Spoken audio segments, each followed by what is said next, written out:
The news day continues here on One News Now. I'm Riza Diaz.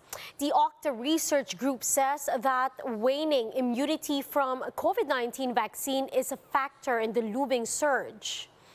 In an interview with The Big Story, Octa Research member Guido David said that so far campaign rallies and religious gatherings have not yet caused an uptick in cases. However, David warns that immunity from the vaccines reduce after 3 months, which can be a factor in the possible surge in cases in the future. So after 3 months, nagsisimula na nagkaroon ng waning immunity, decreasing antibody levels. So if our previous surge happened in January, then if we count 3 months, that's around April, that's when magsisimula na magkaroon ng decreasing antibodies yung ibang tao. It's most likely not going to be as bad as what we saw in January, but there could still be an increase in cases. The Octa Research also notes that the possible surge could be prevented if more people get their booster shots. It will double our protection against infection and against severe COVID. So malaking matutulong yan. And of course, we still need to follow minimum public health standards to avoid this possible surge. An expert is urging the public to remain vigilant and continue protecting themselves from COVID-19 amid the emergence of new variants. Speaking to 1PH, NITAG member Maria Consorcia Lim Quizon said that the new variants should be treated as new viruses and that they may cause a different infection than what the public is already inoculated against. Habang may bagong variant na lumalabas, natural wala pa tayong enough immunity. Naka-develop tayo ng immunity pero hindi specific sa variant na yon. So talagang, eto na naman, magkakahawahan na naman. Lim Quizon added that as of now, no one is sure yet as to how many doses of COVID-19 vaccine is considered fully vaccinated.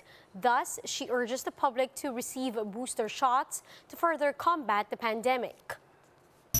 Remember na nasa ikalawang taon pa lang tayo, hindi natin masasabing alam na natin lahat.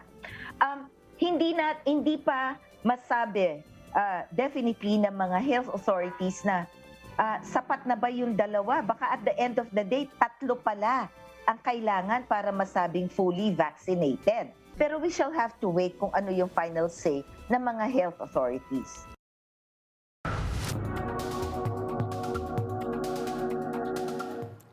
Rates of anxiety and depression soar by 25% during the first year of the pandemic.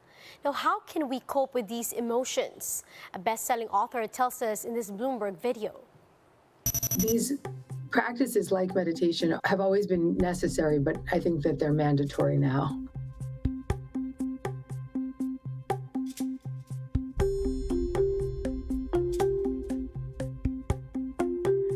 The first thing that we need to do is really recognize the anxiety and call it by its name, because a lot of times we can walk around in a very extreme anxious state and not even be aware that it's there, not even be aware because we're running and we're pushing and we're trying to avoid it. And then there's some powerful practices for grounding your own energy in the moment. Place your hand on your heart and your other hand on your belly, grounding yourself with this heart hold and breathing into that space in your belly. And on the exhale, just letting it go. And the deep inhale and exhale starts to relax your nervous system, and the hold begins to send this message to your entire nervous system that it's safe to relax in the moment. You tap on this energy meridian, which is called the gamut point, between your pinky finger and your ring finger, and you just tap right there. And while you're tapping, you can just say to yourself, I am safe. I am safe. I am safe. Dropping your tongue to the bottom of your mouth can be extremely relaxing to your whole system, because it starts to just relax your jaw, then relax your neck, relax your shoulders. And it sounds simple, but it is, but it's profoundly effective. And these kinds of practices are extremely soothing in the moment when you're walking around outside and noticing that you're nervous about COVID or turning on the news and terrified by what you're seeing. You can use these practices to self-soothe in the moment.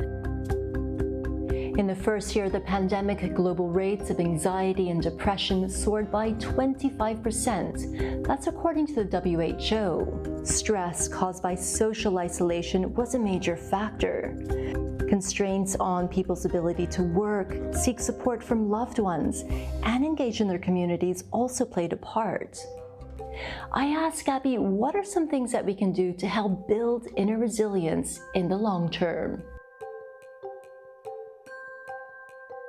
Now more than ever, meditation is one of our most necessary tools. We need to have a reconnection to our breath. We need to have a time to get centered, to recalibrate, to bring our nervous system back to a steady state and get ourselves out of that constant chronic stress response. So many people adopted animals during COVID, and I would say keep doing that. These little angel babies, these little fur babies, have the power to really soothe our energetic system when we co-regulate with them. This is my little kitten, Jimmy Blue. She is my little healing Buddha.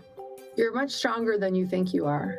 And the more that you ground yourself in your presence and a state of inner peace and make that your highest priority, that's when your true strength can come through. We'll be back with more stories after the break. Keep it here on One News.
You're still watching One News Now. I'm Riza Diaz. The Maharlika Pilipinas Basketball League has inked a partnership with Signal as the games are set to open this month. Marty Bautista with a story. The country's local league has found its new home court. Starting April 25, Signal will be airing the Maharlika Pilipinas Basketball League, or MPBL. Signal, 1PH, and MPBL officially signed the partnership last night. MPBL founder and boxing legend Manny Pacquiao said that they chose Signal because they understood what the league stood for. Ang different ng liga na ito ay liga ng bawat Pilipino. Nandun pa rin yung homegrown at home and away. May game din sa kanilang mga lugar. Ayun nga, bumabiyahe ang MPBL sa iba't ibang lugar ng Pilipinas. About 18 teams are expected to participate in the upcoming MPBL season, each representing a local municipality in the country. The fourth season of the MPBL is set to start on April 25, with the opening games expected to be held in Batangas. Live audience will be permitted, but for those who will stay at home, Signal will air the games every Monday, Tuesday, and Saturday. For News 5, Marty Bautista, We Are One News. PBA Commissioner Willie Marshall issues a stern warning against Barangay Ginebras Arvin Tolentino and Meralco's Raymar Jose after their Game 1 final scuffle. Marshall said that a heavier penalty will be meted out if another fight between the two players occurs. Now, no fines were slapped on both players but were summoned before Game 2 of the finals. Marshall said that Tolentino and Jose shook hands and hugged each other during their meeting. And those are the top stories of the hour. Join us later again at 12 noon as we continue to monitor the day's biggest stories. You can also catch One News on Signal Play app. Register for a free account now at www.signalplay.com and stream One News live anytime, anywhere. I'm Riza Diaz. Mask on, wash hands, and stay safe, Philippines. We are One News.